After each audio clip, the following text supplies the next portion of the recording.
কৰাৰ একমাত্ৰ উদ্দেশ্যটো হ'ল পশ্চিমবংগত তেওঁলোকক চিট বহাব লাগে আৰু অসমত হিন্দু বাংলাদেশীবিলাকৰ ভোট পাব লাগে। এই মূল দুটা কথা, ত্ৰিপুৰা, অসম আৰু পশ্চিমবংগত হিন্দু বাংলাদেশী ভোট আৰু হিন্দুত্বৰ ধাৰণাটো ব্যাপক ৰূপত যাতে এই যে তেওঁলোকে ৰাম মন্দিৰ বনাইছে, কিবা বনাইছে, সববিলাকৰ পৰা হিন্দু মুছলমানৰ যিটো ধাৰণা, হিন্দুত্বৰ ধাৰণাটো ব্যাপক ৰূপত মানে তীব্ৰ কৰি যাতে হিন্দু মুছলমান বিভাজন কৰি সংঘৰ্ষ সংঘাত আৰু এটা ব্যাপক ৰূপত পলাৰাইজেশ্যনৰ জৰিয়তে যাতে তেওঁলোকে বেছিকৈ ভোট লাভ কৰিব পাৰে, তাৰ কাৰণে এই কাম কৰিছে। গতিকে মই সকলোকে আহ্বান জনাইছোঁ, আহক আমি সকলোৱে মিলি কাৰ বিৰোধিতা কৰোঁ। ইয়াৰ বাহিৰে একো উপায় নাই। সৰ্বাত্মক প্ৰতিবাদৰ কাৰণে মই সকলোকে আহ্বান জনাইছোঁ।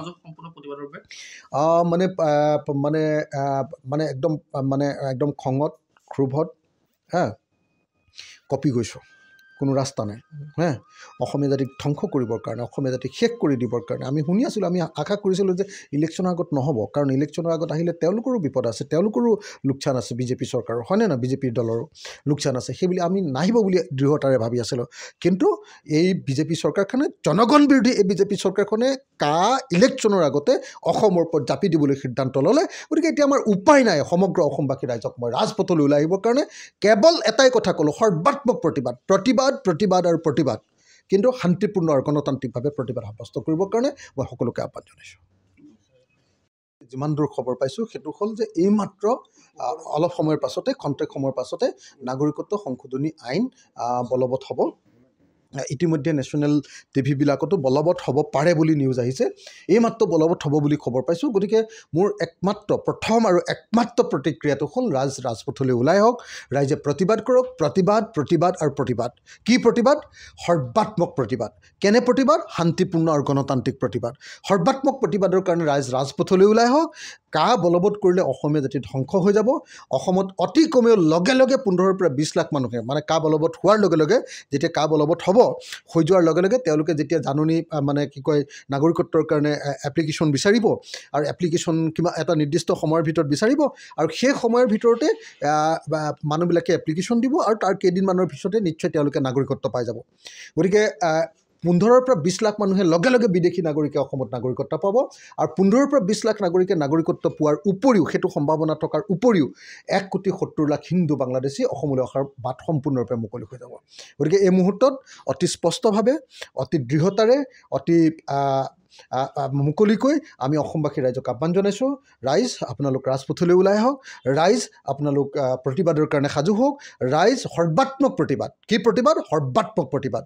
কেনেকুৱা প্ৰতিবাদ? ৰাজপথলৈ ওলাই আহি সমগ্ৰ অসমজুৰি ব্যাপক ৰূপত প্ৰতিবাদ গঢ়ি তোলক, কিন্তু শান্তিপূৰ্ণ আৰু গণতান্ত্ৰিকভাৱে।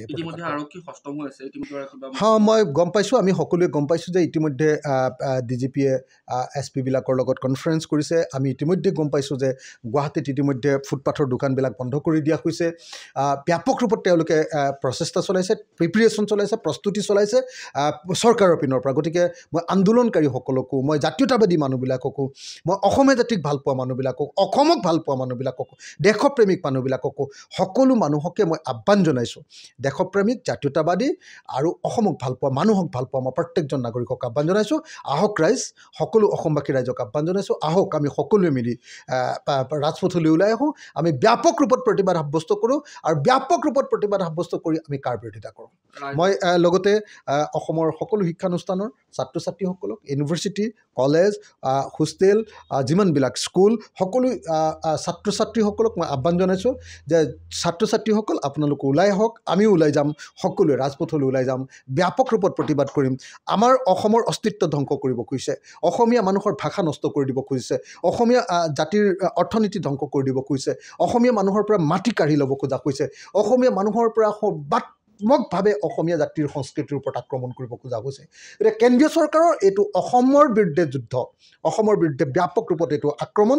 গতিকে মই আহ্বান জনাইছোঁ, সমগ্ৰ অসমবাসী ৰাইজ ওলাই আহক, ৰাজপথলৈ ওলাই আহক, ব্যাপক ৰূপত প্ৰতিবাদ কৰক। কেৱল আৰু কেৱল প্ৰতিবাদ, সৰ্বাত্মক প্ৰতিবাদৰ কাৰণে সকলো ৰাইজ ৰাজপথলৈ ওলাই আহক, আৰু মই আকৌ এবাৰ আহ্বান জনাইছোঁ, শান্তিপূৰ্ণ আৰু গণতান্ত্ৰিকভাৱে প্ৰতিবাদ সাব্যস্ত কৰক।